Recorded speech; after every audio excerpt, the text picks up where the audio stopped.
Vamos a empezar. No sé a qué hora empieza el pastor Walter.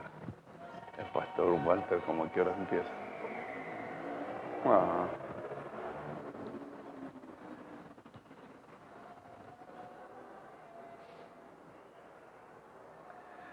Bueno, tengan buen día.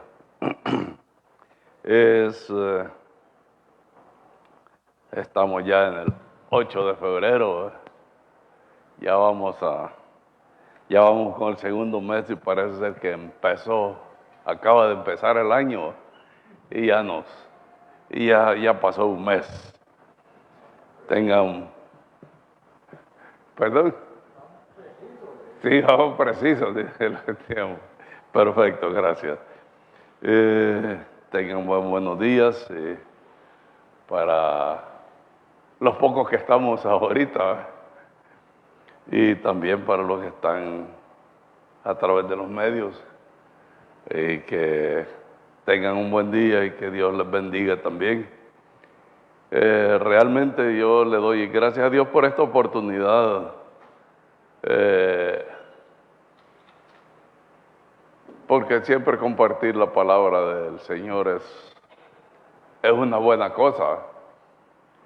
Yo creo que cualquiera de ustedes que hubiese sido escogido para esto, hubiesen hecho lo que la Biblia dice también. Así es que realmente no es porque alguien sea sencillamente elegido es lo mejor. No, aquí entre todos hacemos el mensaje del Señor y entre todos estamos encargados de dar el mensaje del Señor también. Así es que no es una sola persona también. Y el pastor Walter está de vacaciones, como la iglesia lo acordó hace casi un mes, ¿verdad? No, en diciembre, creo que acordamos que eran las vacaciones de él y que esperamos que disfrute las vacaciones y que venga renovado también. Gracias a Dios por esta oportunidad nuevamente. Entonces, y que entre todos busquemos y encontremos la palabra del Señor en esta mañana. No sé, Alex, si quiere que oremos para empezar la reunión.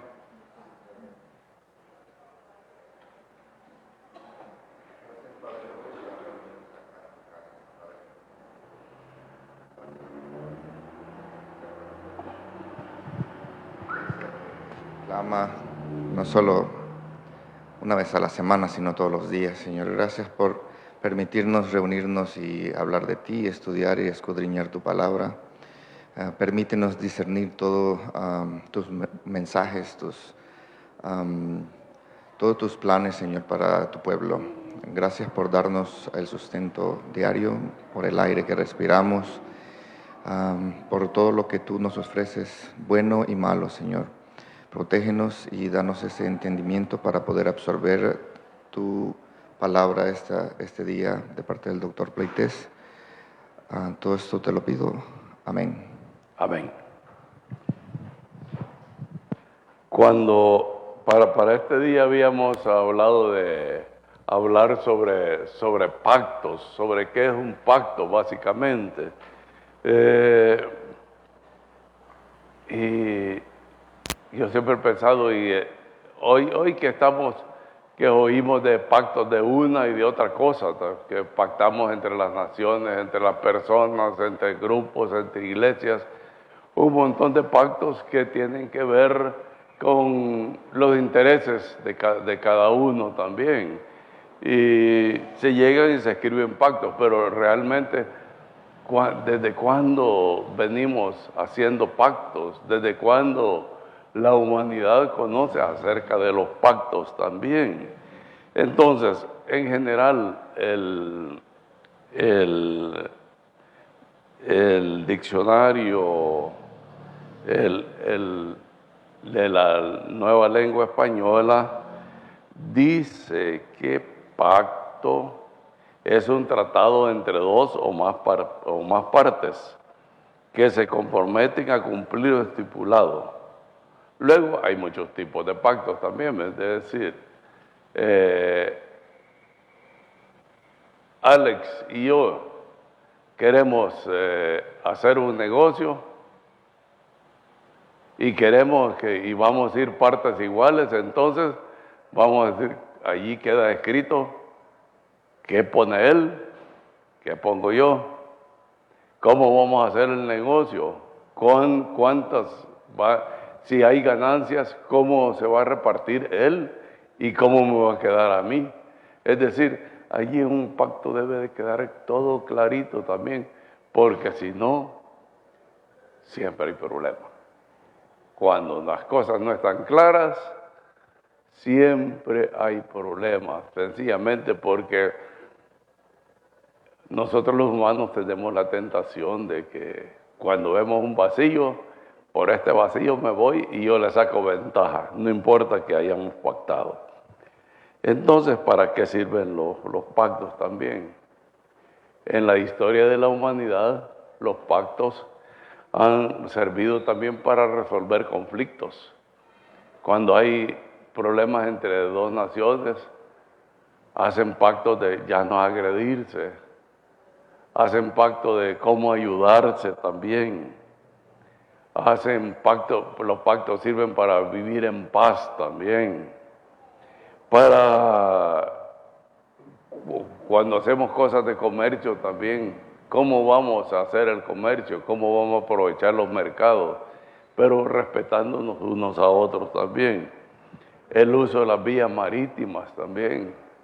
Hay que no cualquiera puede pasar aquí por la costa de El Salvador, cualquier país y cualquier barco se va a meter y no, tiene que respetar porque hay un pacto que dice que por dónde pueden pasar y por dónde no pueden pasar también.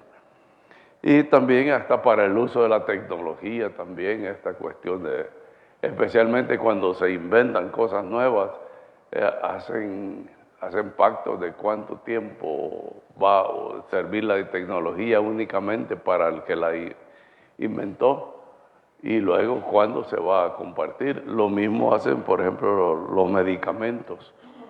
Cuando una compañía gasta una gran cantidad de plata en hacer una investigación y se inventa un medicamento, eso necesita muchos años de trabajo, muchos años de estudio, mucho dinero invertido.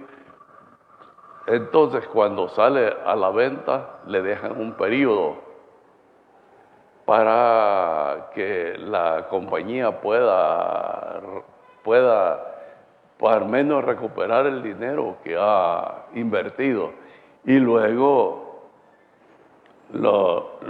tienen que dar a conocer cómo fue la cuestión para que otros lo hagan y generalmente lo hacen más barato sencillamente porque los otros no han invertido nada en todo el trabajo que han hecho. Entonces, el pacto se deja escrito y para tener claro y presente los intereses de las partes que pactan. Yo estoy claro con lo que he pactado, los otros que han participado del pacto están claros también qué es lo que van a hacer. En la historia bíblica nosotros conocemos el pacto que hizo Dios con Noé. Y aquí vamos a empezar a hacer unas diferencias. Si esta es una línea de tiempo. Aquí es cuando nació Jesús.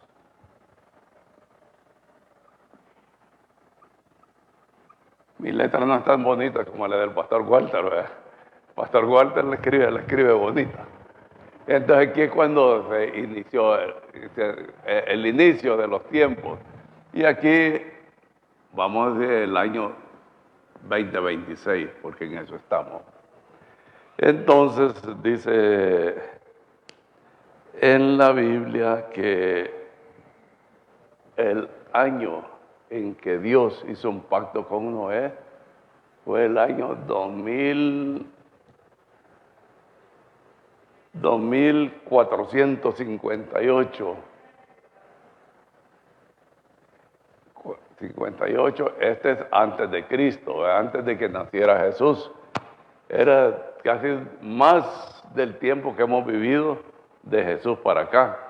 Entonces, ese fue el momento en que Dios hizo el pacto con Noé.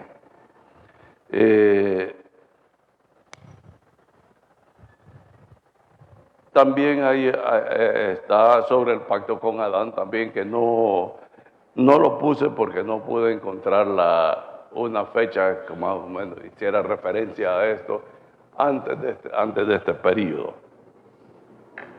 No sé si alguien puede encontrar Génesis 9 del 8 al 17 y lo lee, por favor. Génesis 9 del 8 al 17.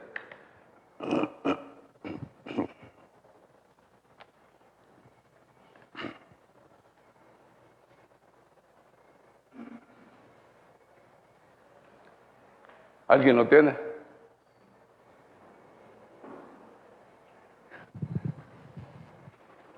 Y habló Dios a Noé y a sus hijos con él, diciendo: He aquí, yo establezco mi pacto con vosotros y con vuestros descendientes después de vosotros, y con todo ser viviente que está con vosotros, aves, animales y toda bestia de la tierra que está con vosotros, desde todos los que salieron del arca hasta todo animal de la tierra.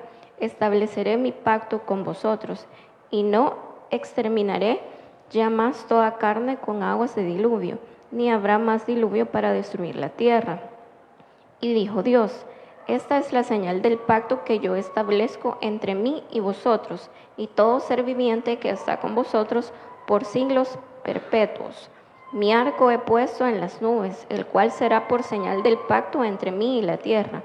Y sucederá que cuando haga venir nubes sobre la tierra, se dejará ver entonces mi arco de las nubes. Y me acordaré del pacto mío que hay entre mí y vosotros y todo ser viviente de toda la carne, y no habrá más diluvio de aguas para destruir toda carne. Estará el arco en las nubes, y lo veré, y me acordaré del pacto perpetuo entre Dios y todo ser viviente, con toda carne que hay sobre la tierra. Dijo pues Dios a Noé: Esta es la señal del pacto que he establecido entre mí y toda carne que está sobre la tierra. Perfecto, gracias.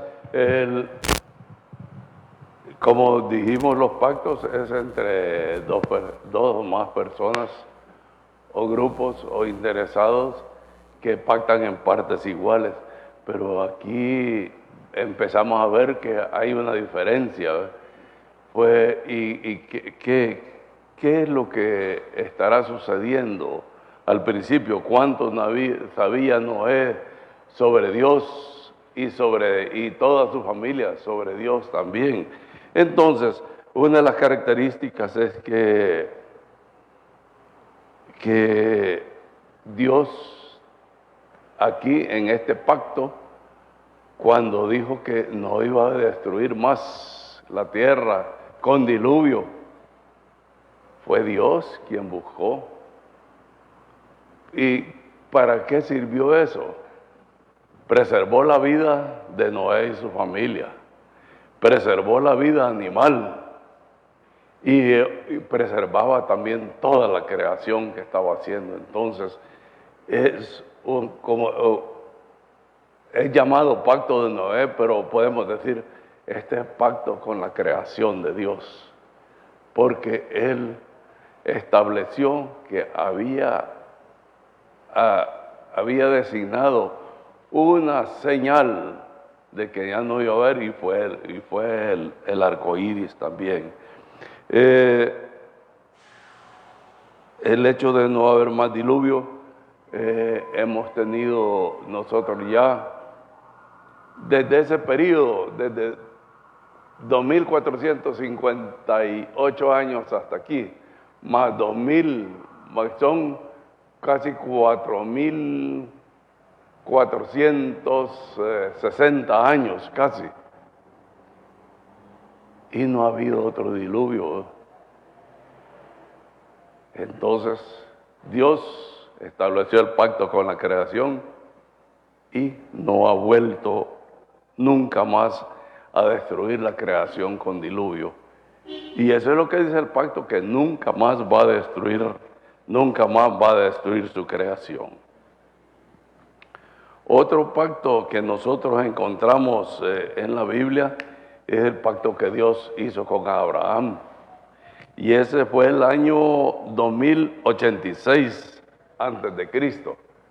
Lo voy a poner por aquí.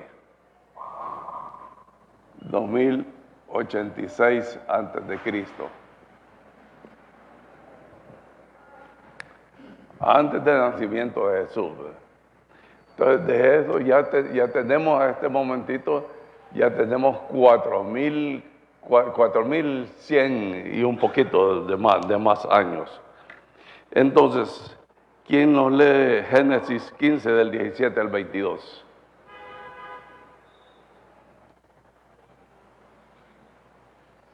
Génesis 15 del 17 al 22.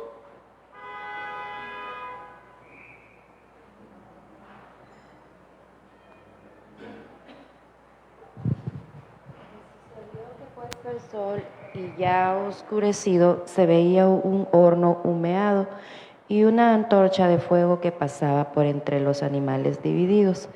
En aquel día hizo Jehová un pacto con Abraham, diciendo: a tu descendencia daré esta tierra desde el río de Egipto hasta el río grande, el río Éufrates, la tierra de los eneos y los eneseos, los camoneos, los eteos, los fereceos, los refraitas, los amorreos, los cananeos, los gergeseos y los jebuseos.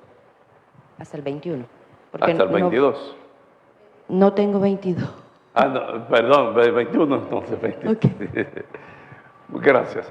Bueno, aquí lo que encontramos diferente del pacto que conocemos ahora también es que Dios es quien buscó a Abraham.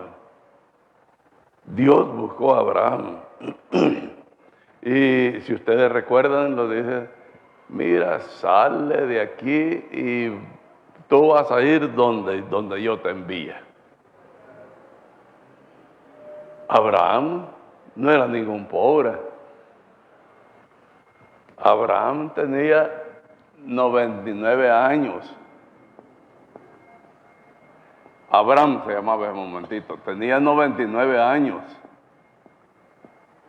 Su esposa Sara ya estaba avanzada en edad también, ya tenía edad avanzada, ya no estaba en periodo de procreación. Tenía dinero, tenía ganado, tenía tierra. Y llega alguien a quien él no conocía en el momento y le dice: mira, te vas de aquí y yo te prometo que te voy a dar unas grandes tierras, te voy a dar poder, te voy a dar muchos hijos. Y todas las promesas y mucho de eso ya lo tenía Abraham. Lo que no tenía eran hijos. Lo que no tenía eran hijos. Y entonces, ¿será que solo por tener un hijo a la edad que él tenía y la que tenía Sara, él habrá decidido salir y obedecer la voz de Dios? Con todas estas cosas contra él, que los iba a perder porque era lo que tenía en ese lugar, sin embargo, oyó la voz de Dios y salió, y la promesa de ser padre de muchos, ustedes ya la conocen. Se hizo una nación grande y el pueblo del Señor llegó a Canaán, que es el último lugar donde le dijo que le iba a dar. Entonces, ¿Perdió Abraham? Realmente al principio podríamos haber pensado que perdió, que iba a perder, pero al final ganó también. Entonces son dos casos en que Dios busca al hombre. No es el hombre el que ha buscado a Dios. ¿Y qué es lo que estaba sucediendo aquí entre la situación de Noé y la situación de Abraham? Es que Dios estaba enseñándole al principio al hombre y a la mujer cuál era la relación que debíamos de tener con él. No es otra cosa. Perdón, hermano. También, sí, también. Entonces, desde entonces Dios tuvo cuidado cómo quería que el hombre y la mujer se relacionaran con él. Y para poder enseñar bien eso, Dios se compromete con el hombre y aporta más que lo que aportamos los hombres en nuestro trato. Y así es hasta el momento de hoy. Entonces, podemos decir, Dios ha sido siempre fiel a los hombres y a las mujeres, y somos las mujeres y somos los hombres los que le hemos fallado a Dios. Dios cumple, nunca falla.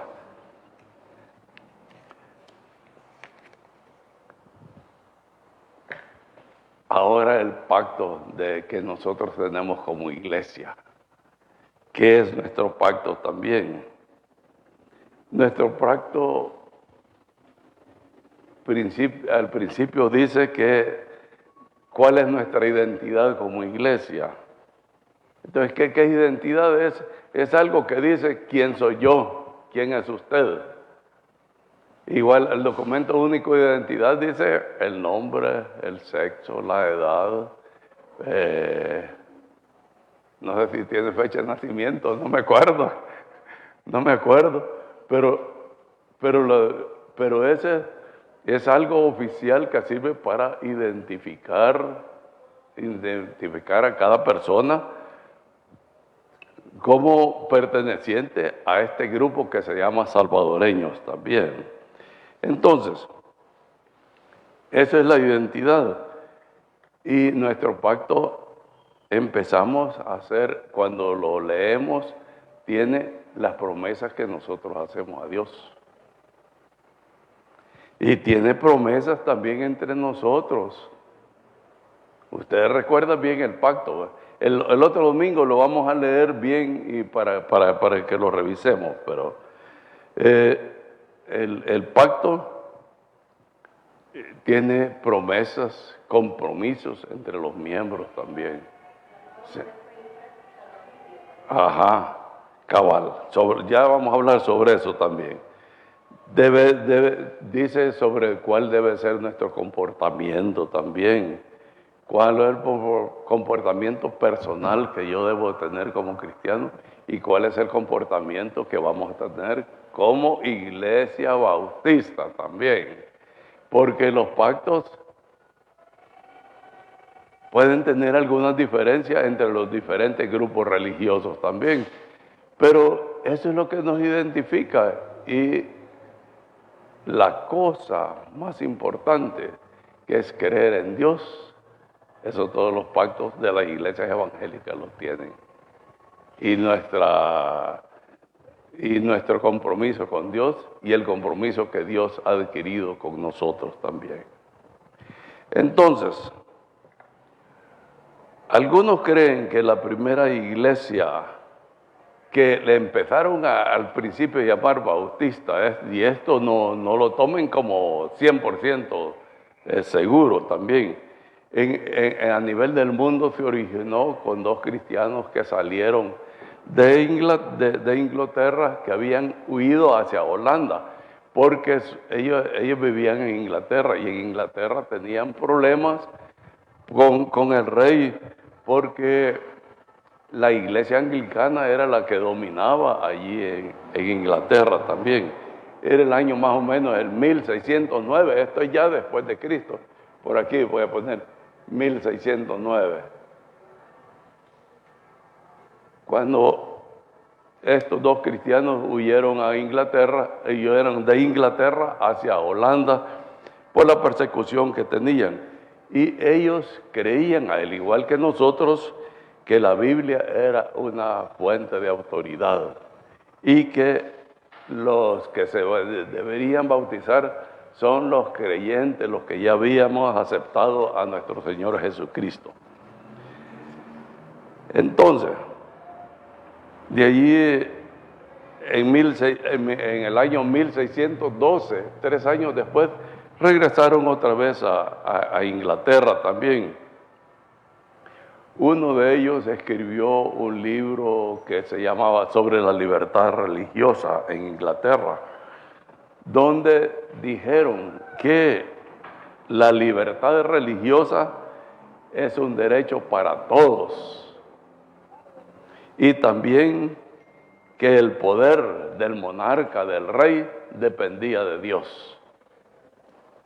Eso fue bien arriesgado para esta época, escribir eso y decir eso también. Y entonces al famoso Jacobo I de Inglaterra, que era el rey, no le gustó. Él era rey de Inglaterra y era rey de Escocia.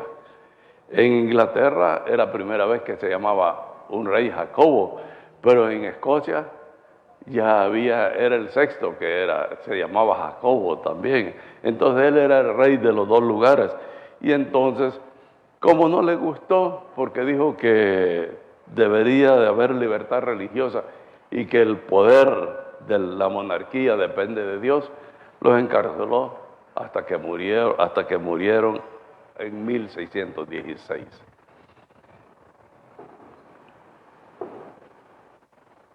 Otra parte de la historia, 4 años después, 1620, producto de esa misma persecución religiosa, fue que llegaron los peregrinos a los Estados Unidos, a Massachusetts. Y entonces, en 1620 y en 1636, llegaron a otro lugar un poquito más arriba de Massachusetts, que hacía mucho frío también. Y en 1638, 1638, formaron la primera iglesia bautista en Providence, en Rhode Island, que queda a la orilla del mar, que en la parte bien superior de los Estados Unidos. Si ustedes siguen la línea de Miami hacia arriba, ahí está Providence. Y entonces se escribió la primera declaración de fe de los bautistas. Decirle a Laura si me puede conseguir agua, por favor. Yo dejen en el carro.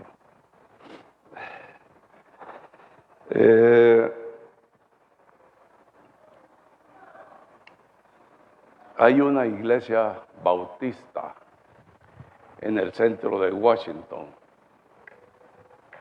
que se llama la Iglesia Bautista de Capitol Hill, se llama. Gracias.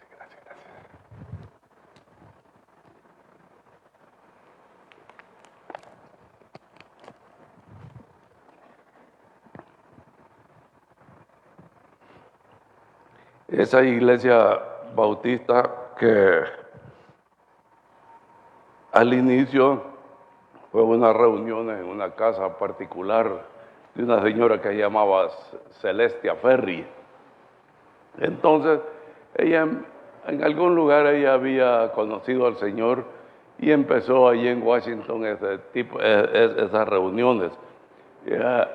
Se empezó a reunir el día domingo con reuniones de oración y escuela bíblica también. Era el año 1867.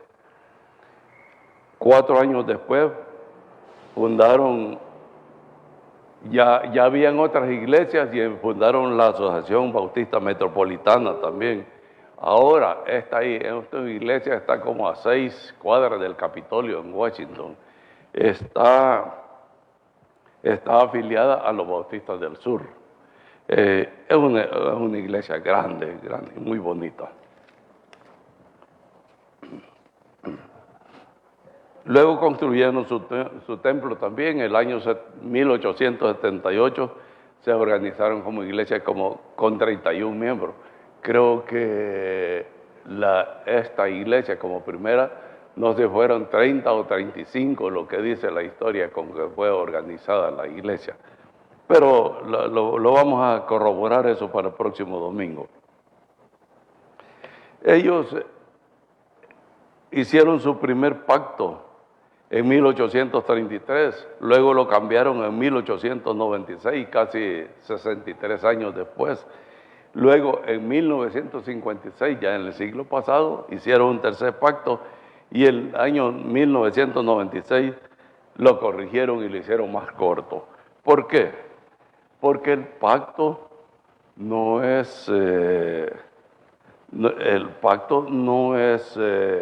una repetición de la Biblia, sino que son expresiones cortas que dicen quiénes somos, qué hacemos, a qué nos dedicamos, cómo nos cuidamos, cómo compartimos el Evangelio, cuál es nuestra relación entre nosotros como miembros de la iglesia, cuál es nuestra relación de nosotros cuando estamos afuera de la iglesia también. Entonces, en el año 1677, fíjese que ya hace más de como por lo menos casi 350 años, por lo menos, dice que los bautistas de Londres se reunieron y consideraron que las Escrituras enseñan el bautismo de los creyentes. Esa fue la diferencia, la gran diferencia que empezaron a hacer con la iglesia que dominaba allí en Inglaterra. Y entonces ellos empezaron a llamar bautistas allí.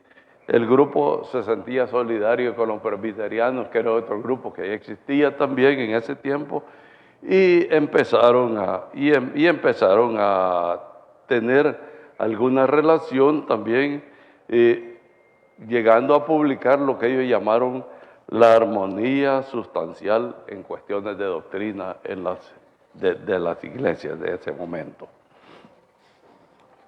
Ahora, ese pacto, en tu introducción dice, han pasado muchos años ya en que varios de nosotros sentimos la necesidad de publicar nuestra confesión de fe para la satisfacción e información de quienes no entendían cabalmente cuáles eran nuestros principios o que habían tenido prejuicios contra nuestra profesión. Y luego, en vista de que esta confesión no está al alcance de todos y que muchos otros han aceptado la misma verdad que contiene, juzgamos necesario juntarnos para dar testimonio al mundo de nuestra herencia firme a estos sanos principios. Eso es lo que dijeron. Y llegaron a la conclusión de que era necesario declararnos más plenamente y decididamente. Y eso constituyó para ellos la declaración de fe. ¿Qué es lo que tiene la declaración de fe? Porque nosotros tenemos también declaración de fe como bautistas de la primera iglesia bautista y tenemos pacto. La declaración de fe, dicha así rapidito, dice, tenemos lo que creemos en declaraciones breves. Tiene en forma concisa las verdades fundamentales de la iglesia, basados siempre en la Escritura, en la Biblia. Nuestra unidad en Cristo. Y luego habla sobre las Escrituras, sobre el Dios verdadero, la caída del hombre, el camino de salvación, de la justificación, de la gratuidad, de la gracia que tenemos al habernos dado la salvación también. habla sobre el arrepentimiento, que es importante también, sobre la fe, sobre el propósito de la gracia, sobre la santificación, perseverancia de los santos, armonía entre ley y evangelio, bautismo y la cena del Señor. De eso habla la confesión de fe que nosotros mismos tenemos también. Pero ahora, y eso lo quería decir para que no vayamos a tener confusión sobre el pacto y la confesión de fe. El pacto de la iglesia es un compromiso con Dios y compromiso con los hermanos. El otro domingo lo vamos a leer bien aquí, nuevamente. Y encontramos en la Biblia algunas referencias a las cosas que nosotros decimos en nuestro pacto. Tenemos dos iglesias modelos, una de Jerusalén y la otra en Antioquía. La iglesia de Jerusalén fue pionera en muchas cosas. Ellos crecieron rápido. Ustedes recuerdan en Hechos, al principio de Hechos, hablan rápido, cómo creció rápido la iglesia de Jerusalén. Hablaron de lo que habían visto y oído. Ahí estaban los apóstoles. Los apóstoles eran de la zona. Conocían al pueblo, conocían cuáles eran sus costumbres, cuáles eran sus comidas, cómo se relacionaban, cómo hablaban, se conocían muy bien. Entonces, ellos como iglesia pionera, en cierta forma fueron un modelo para nosotros. Y si ustedes recuerdan, cuando hubo problemas de que nombraron líderes y nombraron ancianos también, y suplieron las necesidades para las necesidades de las viudas, partían el pan en las casas y alababan a Dios. Esto es importante porque también está en nuestro pacto de iglesia. Así dice. Y vean que no lo inventamos nosotros como bautistas, ni como primera iglesia bautista, sino que eso viene, lo que Dios puso en el corazón a estos hombres y mujeres que formaron la iglesia en Jerusalén también. Si alguien nos puede leer Hechos 2 del 43 al 47, por favor. Hechos 2 del 43 al 47.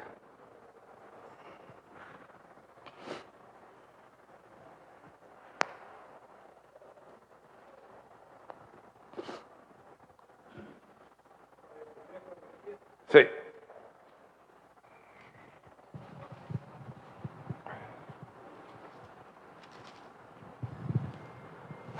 Bien.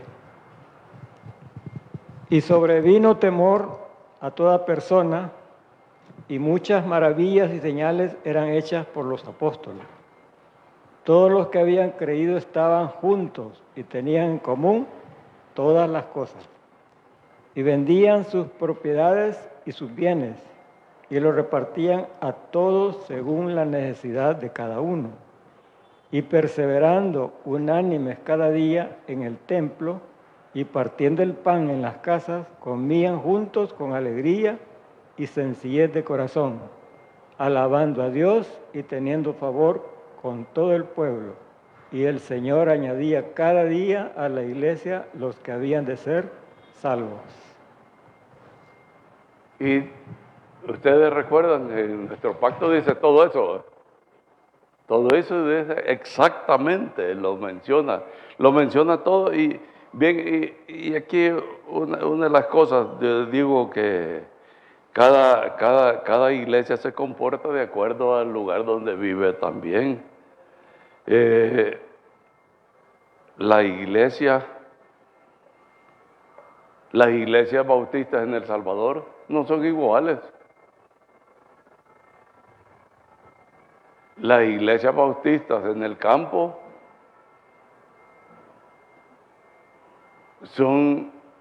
creemos todos en el mismo Dios. Eso sí quiero que el mismo Dios, el bautismo de los creyentes, para mencionar estas dos cosas. Pero lo demás, la forma de cantar es diferente. Muchas iglesias en el campo, en un lado se sientan los hombres y en otro lado se sientan las mujeres, y no se pueden sentar juntos, porque así lo aprendieron, y que lo hagan, eso no le pone nada de más ni de menos en su relación con Dios, sencillamente, aunque ellos crean que así debe de ser. El canto también, el canto es bien diferente también. Cantan más,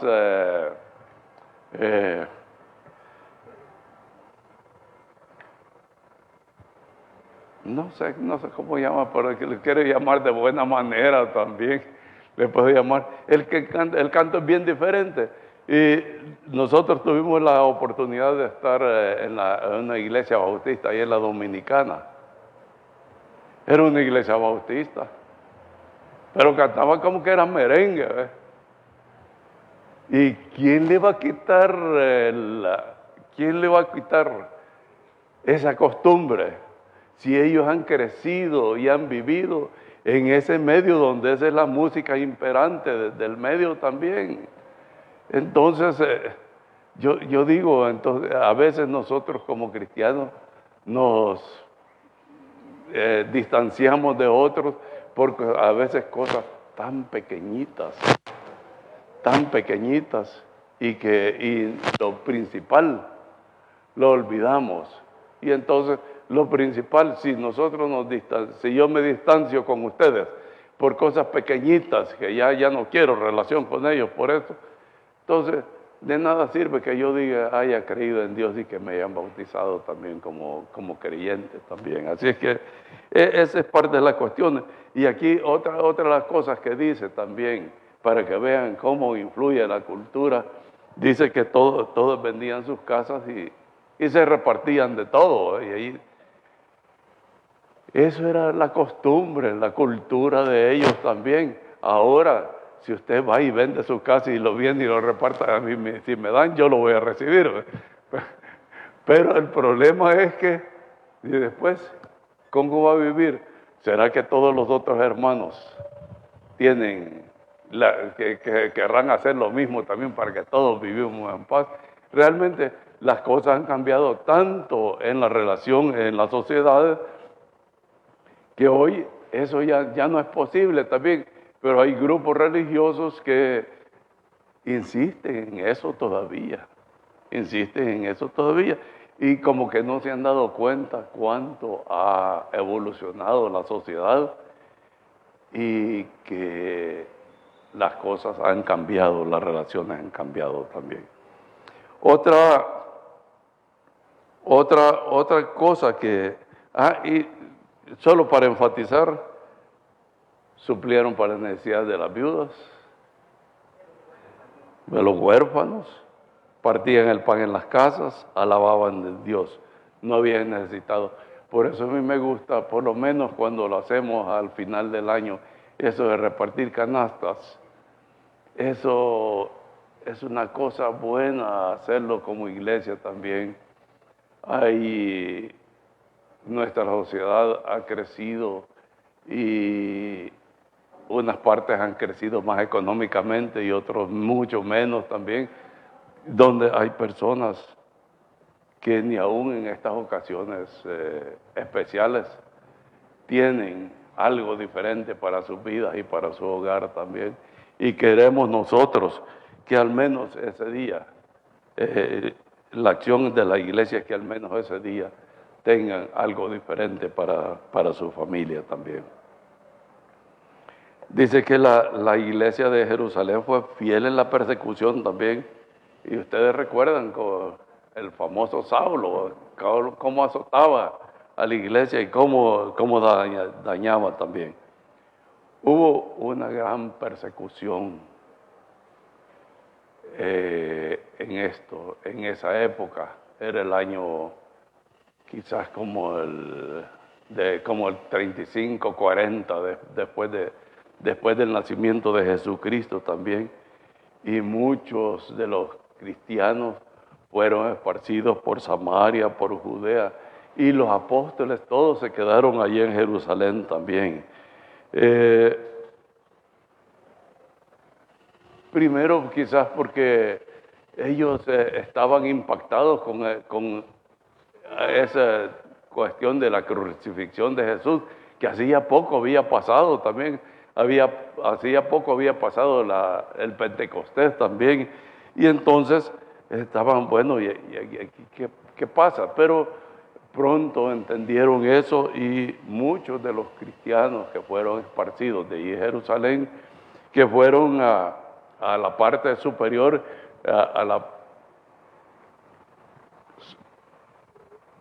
si yo no soy bueno para hacer mapas, pero por lo menos las líneas. Por aquí estaba Jerusalén. Esta parte de aquí, esta es Europa. Solo para que vean la relación. Y aquí ya es Turquía. El pedacito que tiene en Europa. Y toda la parte de Turquía que está en el Asia. Por aquí estaban las famosas 7 iglesias del Asia Menor. Esto se los doy como información ya para el siguiente domingo. Y por aquí estaba Jerusalén. Mucha gente salió a esta zona, vinieron hasta aquí, se recuerdan todos los viajes de Pablo después de. Pero aquí estaba Antioquía también, que es la otra iglesia que vamos a hablar el próximo domingo también. Aquí estaba Antioquía y sucedieron muchas cosas interesantes de esta cuestión, cosas que se empezaron a entender hasta que los enviados del Señor, los que fueron expulsados de esta persecución aquí en Jerusalén, llegaron a otros lugares y se dieron cuenta que habían otras gentes que también necesitaban conocer el Evangelio. Por cierto que estos ya no eran judíos, algunos eran griegos, habían romanos en toda esta zona también. Entonces, ¿cómo predicar el Evangelio que se había predicado todo en esta zona en igual forma para todas las otras personas que estaban en otros lugares, alejados de Jerusalén, para que conocieran al Señor también? Y cómo los que salieron en la persecución, además de salvar su vida, cómo llegaron a entender también que el mensaje que ellos habían recibido no era mensaje solo para ellos, sino que era para toda la humanidad, para toda la creación de Dios. Entonces, eso es parte de lo que, de donde vamos a partir para la siguiente domingo. La predicación en las iglesias bautistas aquí en El Salvador no se hace igual en la primera iglesia bautista que en el campo también. Los instrumentos, allá se utiliza guitarra, se utiliza contrabajo, se utilizan violines también. Es decir, la música se canta diferente, pero son cristianos también. Son cristianos también que han conocido al Señor y han sido bautizados porque conocieron al Señor y porque lo aceptaron y reconocen que la Biblia es su norma, la única norma de fe y práctica. Entonces, para esta iglesia, aquí en Jerusalén, los principales temas eran Moisés, la observancia del sábado, la abstinencia y la comida. ¿O creen que solo porque se hicieron cristianos ya no creían en eso? Esas cosas, es cosa de ir experimentando, ir teniendo relación con Dios, ir teniendo experiencia para irse despojando de las cosas. O me van a decir que todos nosotros, cuando nos hicimos cristianos, cuando aceptamos al Señor, de un día para otro fuimos diferentes. Completamente diferentes. No, empezamos poquito a poco y todavía nos falta limarnos un montón de cosas, ¿verdad? Un montón de cosas que nos hace falta limarnos, así que en eso estamos trabajando. Por eso yo digo con toda seguridad, muchos de ellos todavía, como estaban al principio, creían en todas esas cuestiones también, ¿verdad? Entonces, allí en la iglesia de Jerusalén, todo giraba alrededor de los discípulos. Y Pedro como que era de las cabezas de esa iglesia de Jerusalén. Y vamos a seguir el siguiente domingo, que solo es el siguiente domingo, porque luego el 15, el 22 va a estar el pastor Walter ya. Vamos a hablar vamos a partir de Antioquía. Antioquía, solo para adelantarles también, ahora hay una ciudad que se llama Antaquia, y esto todavía es Turquía. Y por aquí está Siria, que Antioquía se llamaba Antioquía de Siria en ese tiempo de Jesús. Y entonces ahora se llama Antaquia, casi se parece un poco el sonido. Entonces todo esto es de Turquía y todo esto ahora es musulmán, son musulmanes. Y aquí estuvieron las 7 iglesias también. Aquí está un montón de lugares donde anduvo Pablo y Bernabé predicando también. Pero así es la cosa, y han tenido oportunidades de tener el mensaje del Señor también. Son las 10 de la mañana, así es que vamos a terminar y que Dios les bendiga y nos vemos el otro domingo. Hermana Delmi, ¿quiere orar, por favor?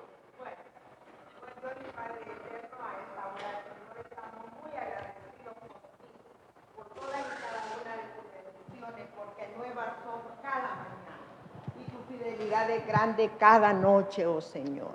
Gracias por toda esta explicación, por esta clase hermosa que nuestro querido doctor Pleiten nos ha impartido. Síguelo usando, Señor, síguelo bendiciendo, igual que al pastor Luis, igual que al hermano Walter, en donde se encuentre, guárdelo, Señor, protéjalo.